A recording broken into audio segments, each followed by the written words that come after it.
ମୋ ନାଁ ଦେବାଶିଷ ମହାନ୍ତି। ମୁଁ ରାଉରକେଲା ଗଭର୍ଣ୍ଣମେଣ୍ଟ କଣ୍ଟ୍ରାକ୍ଟର ଆସୋସିଏସନର ଜଣେ ମେମ୍ବର। ଆମେ ରାଜରାସ୍ତାକୁ ଆଜ୍ଞା ଓହ୍ଲାଇବାର ଗୋଟିଏ ଆମର ଇଏ ଗଭର୍ଣ୍ଣମେଣ୍ଟ ଯେଉଁ ତା ନିୟମ ଚେଞ୍ଜ କରିକି ଯେଉଁ ଲିମିଟ୍ ହଟେଇ ଦେଲା, କଣ୍ଟ୍ରାକ୍ଟର ଭାଇମାନେ କାମ କରିବାକୁ ବର୍ତ୍ତମାନ ହଇରାଣ ହେଉଛନ୍ତି। କାମର ମାନ ବି ଖରାପ ହେଉଛି। ଯେଉଁ 15% ଗଭର୍ଣ୍ଣମେଣ୍ଟ ଲେସ୍ କରି କାମ କରୁଥିଲା, ଏବେ ତାକୁ ଅନଲିମିଟେଡ୍ କରିଦେଲା। ଗୋଟେ କାମ ଯଦି ଜଣେ 100% କାମକୁ ଜଣେ 50% ଲେସ୍ ନେଇ କରିବ ତ କେମିତି କରିବ? କାମର ମାନ ଖରାପ ହେବା ସହିତ କଣ୍ଟ୍ରାକ୍ଟର ଫାଇନାନ୍ସିଆଲି ଷ୍ଟ୍ରେନ୍ଥ ବି ଖରାପ ହେବ। ତ ସେଥିପାଇଁ ଆମେ ରାଜରାସ୍ତାକୁ ଓହ୍ଲାଇଛୁ। ଗଭର୍ଣ୍ଣମେଣ୍ଟ ତାର ଗୋଟେ ଫିକ୍ସ ଇଏ କରୁ, ଲିମିଟ୍ ଫିକ୍ସ କରୁ, ସେଡ୍ୟୁଲ୍ ରେଟ୍ କରୁ, ନାହିଁ ତ ଲିମିଟ୍ ଗୋଟେ ଫିକ୍ସ କରୁ। ଏମିତି ଅନଲିମିଟେଡ୍ କରିକି କାମର ମାନକୁ ଖରାପ ନ କରୁ। ଦେଖନ୍ତୁ, ପିସିର କଥା ଗୋଟେ ପାର୍ଟ ହେଲା ଅଲଗା, ଆଉ କ'ଣ କାମର ମାନ ହେଲା ଗୋଟେ ଅଲଗା। ବର୍ତ୍ତମାନ ଦୁଇଟାକୁ ତ ମିଶେଇଲେ ଟିକେ ହେବନି। କାମ ଚାଲିବ ଯଦି କାମର ମାନ ଏମିତି ଠିକ୍ ରହିବ ତ ପିସି କ'ଣ ପାଇଁ ନେବାକୁ ଯିବେ? କାମର ଯଦି ଲେସ୍ ଯିବ, କାମର ମାନ ଖରାପ ହେବ, କଣ୍ଟ୍ରାକ୍ଟର ଅବଭିୟସଲି ପିସି ଦେବ। କାମ ଯଦି ଠିକ୍ ଜଣେ କରିବ, ଠିକ୍ ତା ଭିତରେ ଟେଷ୍ଟିଂ ହେବ, ରିପୋର୍ଟ ଆସିବ, ସବୁ ଅରିଜିନାଲ ସବୁ ଜେନ୍ୟୁଇନ୍ ବାହାରିବ, ଜଣେ ପିସି କ'ଣ ପାଇଁ ଦେବ? ସରକାର ତ ଆମେ ତ ସେଇଥିପାଇଁ ରାଜରାସ୍ତାକୁ ଓହ୍ଲେଇଛୁ। ସରକାର ଆସିଲା ପରେ ସରକାର ଯେଉଁ କହିଥିଲେ କି ଓଡ଼ିଆ ଅସ୍ମିତା କହିକିରି ଆମ କଣ୍ଟ୍ରାକ୍ଟର ମାନଙ୍କୁ ଭାଇମାନଙ୍କୁ ହତାଶ କରିଦେଲେ। ତ ତାର ପାଇଁ ଆମେ ରାଜରାସ୍ତାକୁ ଓହ୍ଲେଇଛୁ।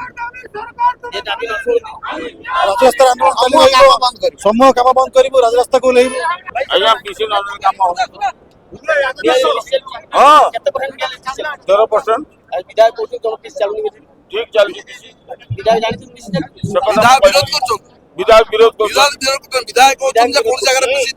आसु सरकार पाखे आम किसी दाबी जनवाई दाबी आम शेड्यूल लेट करने समस्त काम सरकार जो मान स्थिर कर जो रेट स्थिर कर रेट्रे सरकार आमको कम दिंतु आम लेस करने चाहूँ नियाली अंचल आमर नियाली निर्वाचन मंडली ठिकादार संघ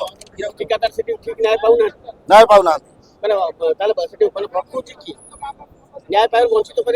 आम सरकार दाबी रखुच आम न्याय दवाई दौनी सरकार ही देवे आम सरकार आशा रखुच सरकार ही देवे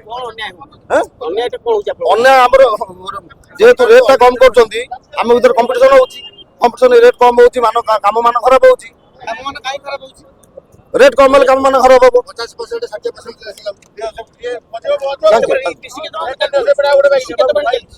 पीसी केते परसेंट चलछि सेमति नाही किंतु पीसी चलछि सेटा बंद करिया पे हम चाहू पीसी आ के नव डिपार्टमेंट रे मो अजय दास नियाली निर्वाचन मंडली ठिकादार संघ ठिकादार मिलित मंच निखिल ओडिशा ठिकादार संघ तरफ जो 10 दफा दाबी नहीं सरकार को अवगत करा जायछि से अवगत गुरा सरकार मानि नेले आज से आंदोलन आरंभ अनिर्दिष्ट काल आंदोलन चालू रही आंदोलन पूर्व करूँ संगठन तरफ सरकार पाखे दाबी उपस्थापन कर सरकार जति शीघ्र जदि आंदोलन को स्थगित करने चाहते तुरंत ठिकादार कथा विचार को नहीं ठिकादार आंदोलन जो सर्त रही मानि नि आ सरकार कार्य सुरुखुरु ठिकादार भाई मैंने करेंगे।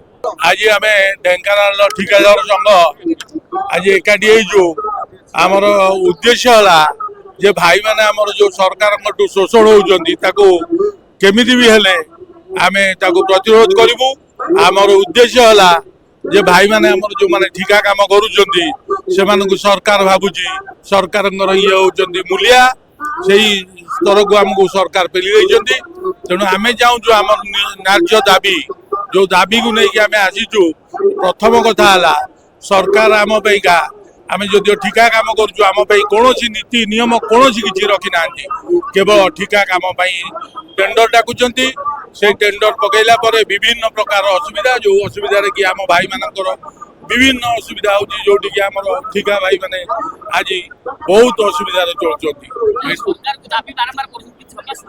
ये सरकार कथा कुआ सरकार ये सरकार कौन नीति नियम किसी ना मन जहाँ करुँच कहीं ना जो माने सब बसी बड़ बड़िया से नीति नियम किसी जना ना कौन कले ठिकादार बंचब कौन कले ओडिशा बंचब कौन कले ओडिशार उन्नति हम एमानकु से सब जना ना एमाने मनमुखी शासन कर यार विद्रोह करके आम एकाठी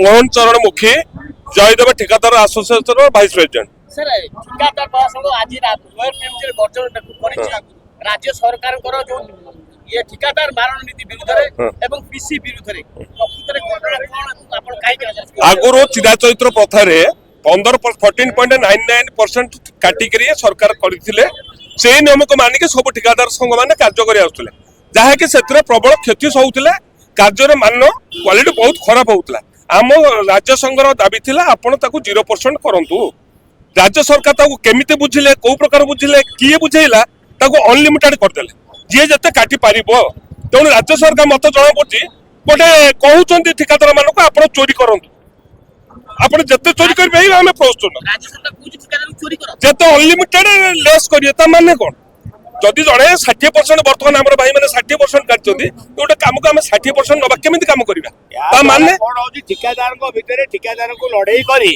ये ठिकादार जो ओडिसा रो ठिकादार जीविका को संपूर्ण भाव निश्चिन्न करी बाहर राज्यर ठिकादार को प्रोत्साहन दबा पाई ये सब योजना ये सरकार करिछि जहा कि ठिकादार जीविका बंचिबा ओडिया ठिकादार माने निश्चिन्न होई जिवे तेणु सेथि पाई हमर ए तीव्र आंदोलन तुरंत ये सर्कुलर को प्रत्याहार करा जाओ 0% शेड्यूल रेट रे टेंडर पाई नूतन नियम प्रणयन करा जाओ एवं प्रति वर्ष शेड्यूल ऑफ रेट चेंज करा जाओ अगर ठिकादार शोषण रे इंजीनियर मान हाथ रहउछि इंजीनियर मान इंजीनियर मानकर एटी किसी नाही एटी प्रशासन रो हाथ एटी सरकार रो हाथ इंजीनियर कोन करबे आज्ञा इंजीनियर एक को एक रे एस्टिमेट कले 1 टंकार जिनिस को मूल्यांकन करी एनालिसिस करी 1 टंका जिनिस को 1 टंका एस्टिमेट कले ताकू सरकार अप्रूव कले पुनी सही सरकार अलाउ करछन जा ताकू 40 टंका करो केमिति आज्ञा मार्केट रे गोटे जिनिस जदी टंकाटे से इंजीनियर आपनकर डिपार्टमेंट रो इंजीनियर जे ताकू एस्टिमेट कला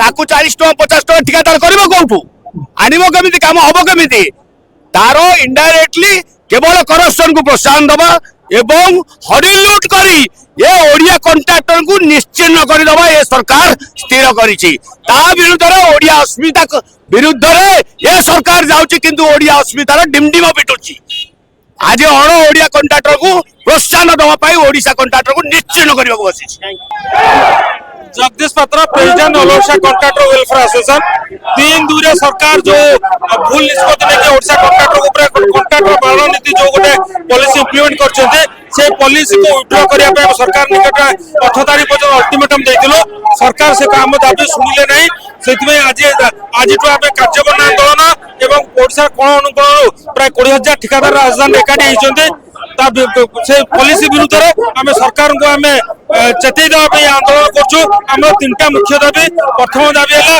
शेड्यूल ऑफ रेट रे टेंडर फिक्स करंतु द्वितीय है 5 लाख टंका जो टेंडर 10 लाख करंतु तृतीय है अणओडिया ठिकादार माने 50 कोटी पर्यंत कोनोसी काम एठार करि परिबेनी केवल 50 कोटी पर्यंत जहा काम हो से ओडिसा रे ओडिया ठिकादार माने करिवे बर्तमान मध्य जमीती बीजेडी सरकार बेले अणओडिया ठिकादार माने काम करथिले बर्तमान मध्य सरकार तांका ऊपर कोनोसी रोक लगै नै सेमाने बर्तमान मध्य अणओडिया ठिकादार माने एटा काम करथले हमर से मुख्य दाबी 50 कोटी पर्यंत जहा भी काम पारिबो से केवल ओडिया ठिकादार माने करिवे 50 कोटी ऊपर जहा ग्लोबल टेंडर हो से बाहर लोक कले हमर किछ कहबार नै आज गोटे बजेट बसुची बजेट समय रे आपण सरकार को फेरुचंती ये रणकार दउचंती ए बजेट समय रे से तो बजेट बसिबो असेंबली चलिबो बजेट बसिबो सब किंतु हमर जो कॉन्ट्रैक्टर भाई मानकर सारा ओडिसा रो आमे होची देशर निर्माता आमे ए देश को तैयारी करछु किंतु आम प्रति सरकार जो वैमात्रिक मनोभाव पोषण करछन्ती से पे हम ताको विरोध करछु एवं सरकार पाखरे 8 दफा दाबी आम उपस्थापित करछु हमर जो 3/1/2026 रे फुल सर्कुलर बाहर कले आम सरकार को अनुरोध करछु तार समाधान करंतु सेटा को रिभोक करंतु नंबर 2 गोटा शेड्यूल ऑफ रेट हमर कोड रे अछि प्रति वर्ष शेड्यूल ऑफ रेट दिखाई चला तो सरकार बर्तमान कोन करछन ना 22 मसिया रो आदि पर्यंत शेड्यूल ऑफ रेट बाहर कले गोटा स्टैंडर्ड बिल्डिंग डॉक्यूमेंट पई आमे बधे 15-20 वर्ष हला आमे अनुरोध करथले एवं आलोचना आजिठू अनिर्दिष्ट काल सब कॉन्ट्रैक्टर इलेक्ट्रिकल पीएचडी सिविल समस्त कार्य बंद करछंती कि आज हमर ये मिलित मंच पीएच इलेक्ट्रिकल एवं सिविल आमे वास्तव प्राय 80,000 कॉन्ट्रैक्टर भाई आंदोलन को ओडेछु सारा ओडिसा रे आज थारु काम बंद हबो কাମ বন্ধ ହେଲେ ସରକାରଙ୍କ ଡେଭଲପମେଣ୍ଟ ୱାର୍କ କିଛି ହେଇପାରିବନି। ପାଣି ବନ୍ଦ ହବ, ଇଲେକ୍ଟ୍ରି ବନ୍ଦ ହବ, ସବୁ କଥାକୁ ଆମେ ବନ୍ଦ କରିବୁ। କାହିଁକି ଆମେ ଆମର ଦାବି ଜଣାଉଛୁ, ସରକାରଙ୍କ ପାଖରେ ନିବେଦନ କରୁଛୁ, ସରକାର ଆମର ଏ ଜିନିଷକୁ ସମାଧାନ କରୁଛୁ। ଓଡ଼ିଆ କଣ୍ଟ୍ରାକ୍ଟର ମାନଙ୍କୁ କାମ ମିଳୁଛି ନା ନାହିଁ? ଓଡ଼ିଆ କଣ୍ଟ୍ରାକ୍ଟର ମାନଙ୍କୁ ବର୍ତ୍ତମାନ ତ ନୂଆ ଏ ସରକାର ଆସିଛନ୍ତି, ଆମେ ତ ସେମିତି କିଛି ଜାଣିପାରୁନୁ, କିନ୍ତୁ ଓଡ଼ିଆ କଣ୍ଟ୍ରାକ୍ଟର ମାନେ କିଛି ବିଶେଷ କାମ ପାଉନାହାନ୍ତି। 50 କୋଟି ପର୍ଯ୍ୟନ୍ତ ଟଙ୍କା କାମ କିଏ କରୁଛି? 50 କୋଟି ପର୍ଯ୍ୟନ୍ତ ମୁଁ ଯାହା ଦେଖୁଛି ଏଇ ଯୋଉ ଆସେମ୍ବଲି ଯୋଉ ହଉଛି, ଇଡକୋର ଯୋଉ ତିଆରି ହଉଛି, ଯୋଉ OFC ର କି ଆମର MLA କ୍ୱାର୍ଟର ନାହିଁ, MLA କ୍ୱାର୍ଟର କହିଲି, ଯୋଉ LIT କରୁଛି, ଯୋଉ ଆମର SCB ମେଡିକାଲ କଲେଜ, ଯୋଉ ବଡ଼ ବଡ଼ କାମ ସବୁ କରାହଉଛି, ଏ ସବୁ ବାହାର ଆମ କଣ୍ଟ୍ରାକ୍ଟରଙ୍କୁ ଯଦି କିଛି ସୁଯୋଗ ଦିଆଯାଆନ୍ତା। ଆପଣଙ୍କ ପାଖରେ ସେତିକି ସାଧନ ଅଛି କି? ଓଡ଼ିଶାର କଣ୍ଟ୍ରାକ୍ଟର ଶୁଣନ୍ତୁ, ଓଡ଼ିଶାର କଣ୍ଟ୍ରାକ୍ଟର PH କ୍ଷେତ୍ରରେ ସାରା ପୃଥିବୀରେ ଯାଇକି କାମ କରୁଛନ୍ତି। ଆମର ଓଡ଼ିଶାର ଲୋକ ବି ଯାଇକି ବାହାରେ ବି କାମ କରୁଛନ୍ତି। ସାଧନ ଆମ ପାଖରେ ସବୁ ଅଛି, କିନ୍ତୁ ଏମିତି ପ୍ରକାର ସେ ଡିସିସନ ତିଆରି କରୁଛନ୍ତି ଯେ ଓଡ଼ିଆ ଲୋକ ଏଥିରୁ କ୍ଷାନ୍ତ ହେଇପାରିବେ। ସବୁ ପୂର୍ବ ସରକାର କରିଥିଲା ନା ଏ ସରକାର କରିଥିଲା? ପୂର୍ବ ସରକାର କରିଥିଲେ, କିନ୍ତୁ ତାଙ୍କୁ ବୁଝି ଶିଖେଇଥିଲେ ଇଞ୍ଜିନିୟରିଂ ଦଳ। ଏବେ ବି ସେଇ ଇଞ୍ଜିନିୟରିଂ ଦଳ ଯୋଉ ଭୁଲ ପ୍ରକାର ତାଙ୍କ ଯୋଉ ଆଡଭାଇସ୍ ଦଉଛନ୍ତି, ଏଥିରେ ଅନ୍ୟମାନେ ବି ସେଇଥିରେ ପ୍ରଯୁକ୍ତ ହେଇକି ସବୁ କାମ କରୁଛନ୍ତି। ତ କ'ଣ କରିବେ ଏବେ? ଆମେ ବର୍ତ୍ତମାନ ସାରା ଓଡ଼ିଶାକୁ ଆମ ଅନିର୍ଦ୍ଦିଷ୍ଟ କାଳ ପାଇଁ କାମ ବନ୍ଦ କରିବୁ। ସରକାରଙ୍କୁ ନିବେଦନ କରୁଛୁ, ସରକାରଙ୍କ ହାତ ଯୋଡ଼ିକି ଅନୁରୋଧ କରୁଛୁ, ସରକାର ଏହାର ଯୋଉ ଅଛି ଆମର ସବୁ ଅସୁବିଧା ଅଛି ତାର ପୁନର୍ବିଚାର କରନ୍ତୁ ଏବଂ ଆମକୁ ନ୍ୟାୟ ଦିଅନ୍ତୁ। ଏଥିରେ କ'ଣ ହେଉଛି ଭାଇ, ମୁଁ ଓଡ଼ିଶାବାସୀଙ୍କୁ ନିବେଦନ କରୁଛି, ଆମର 80,000 କଣ୍ଟ୍ରାକ୍ଟର ଭାଇ, କିନ୍ତୁ ଜଣକ କଣ୍ଟ୍ରାକ୍ଟର ମଧ୍ୟରେ 10 ଜଣ, 12 ଜଣ, 15 ଜଣ ଷ୍ଟାଫ୍ ଅଛନ୍ତି। କେତେ ହେଲା? 12×96 9 କୋଟି 60 ଲକ୍ଷ ଲୋକ। ହଁ 9,60,000 ଲୋକ। କିନ୍ତୁ ଗୋଟେ ପରିବାର ହେଲେ 5 ଜଣ, 9×5 = 45, 50 ଲକ୍ଷ ଲୋକ ହେଲେ। ପୁଣି ଯୋଉମାନେ ଆମର ଶ୍ରମିକ ମାନେ ଆମ ପାଖରେ କାମ କରୁଛନ୍ତି, ଇଏ ହେଲେ 50 ଲକ୍ଷ। ମାନେ କୋଟିଏ ଲୋକ ଆମେ ମାନେ ବିଲଙ୍ଗସ୍ କରୁଛୁ ତାଙ୍କର ଆମର ଏ କାମ ପାଇଁ। ଯେ କୋଟିଏ ଲୋକ ବର୍ତ୍ତମାନ ହତାଦର ହେବେ। ତେଣୁ ଆମେ ହଉଛୁ ଗୋଟେ ଓଡ଼ିଶା ଜନସଂଖ୍ୟାର ଏକ ସରକାର ମାନିବେ କି? ନିଶ୍ଚୟ ମାନିବେ। ସରକାର ତ ଭଲ ସରକାର ଆମର ଆସିଛି, ମାନିବେ ରାସ୍ତା ପାଇଁ ନା ଆସେ। ଆମେ ସେ ପାଇଁ ସରକାରଙ୍କୁ ଦାବି ଜଣାଉଛୁ, ଏଇ ମାଧ୍ୟମରେ ଆପଣମାନଙ୍କ ମାଧ୍ୟମରେ ସରକାରଙ୍କୁ ଦାବି ଜଣାଉଛୁ, ଆଲୋଚନା କରୁଛୁ। ଆମର ଆଉ ଗୋଟେ ଦାବି ହେଲା, ଆମେ ସବୁ ଡିଭିଜନ ମାନଙ୍କରେ ଜବ୍ ୱାର୍କ 5 ଲକ୍ଷ ଭିତରେ କରୁଥିଲୁ। ସେଇଟା ଆଜିକି ବହୁତ ଦିନ ହେଲା 5 ଲକ୍ଷ ରହିଛି, ତାକୁ ଆମେ 10 ଲକ୍ଷକୁ ଉପସ୍ଥାପନ କରୁଛୁ। 10 ଲକ୍ଷ ଯାଏଁ କରାଯାଉ, ଯାହାଫଳରେ ବହୁତ ଛୋଟ ଛୋଟ କଣ୍ଟ୍ରାକ୍ଟର ମାନେ କାମ କରି ତାଙ୍କ ପରିବାର ପୋଷଣ କରିବେ। ଏହା ଫଳରେ ଆମ କଣ୍ଟ୍ରାକ୍ଟର ମାନଙ୍କର ଉନ୍ନତି ହବ।